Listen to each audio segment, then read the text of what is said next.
Good morning. Today is Wednesday, October 8th, 2025, and it's already been a week in October and a few days away from Thanksgiving. So let's get the ball rolling. So today the markets did slip a little bit, which is anticipated. You can't keep winning every single day. So it's totally fine. There's nothing too much to panic. But regardless, the leaders were energy, utilities, communication. Pretty much your defensive stocks were at play, like the sectors were at play. So anytime the market does take a little bit of a breather, the defensive stocks do kick in. So that also means the losers were today tech, materials, and consumer discretionary. So pretty much when the markets are going higher and higher, those are the ones that are usually winning.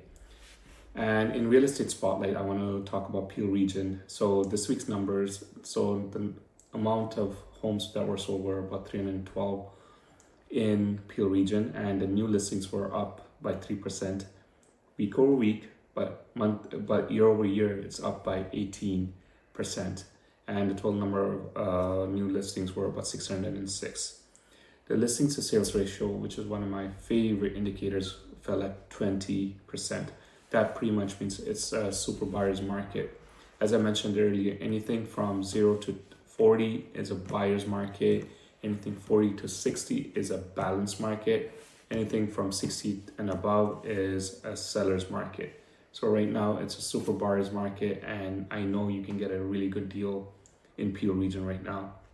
And I forgot to mention the ask to sell ratio was around 1.03, which means if $1 million, $1,030,000 was the sold price, again balanced.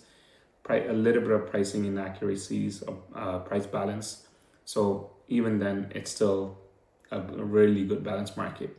But here's a little bit of information on the power sales data that I like to look at. There were 9 homes that were sold in power sale, that were listed in power sales in the last 7 days in Peel region. 4 of them were private, 2 of them were from the mix, 2 of them were from the B set, and only 1 from a bank. So pretty much that means 6 out of 9, so it's about 66% were from the private side. Again, private doesn't mean it's a long-term solution. It's a bridge to either sell your home or get your credit fixed or do something. It's not a permanent solution. And in macro pulse, so trade and services August data came in. So Canada service trade surplus came about $300 million. It's slightly down, but which is anticipated. So exports did ease by 0.2% to $18.7 billion, but imports did rise by 0.3% to 18.4. Travel exports fell to 1.7%. Commercial services did rise to 0.8. And pretty much as the days go on in October, we're going to have more and more clear picture of if there's a rate cut or a rate pause, and this is one of the reasons why it could be a rate cut.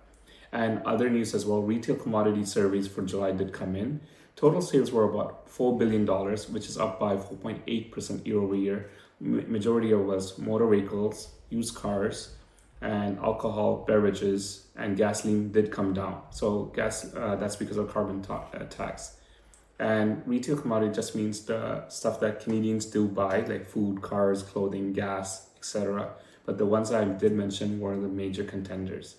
And the major reason why cars did go up is because first thing is the new cars were at really good pricing for borrowing costs. So I did see like from like Ford and from GM like 1.99 financing, and other other car manufacturers as well, and car sales people as well were offering lucrative financing deals. But also used cars were up as well, about 12.5%.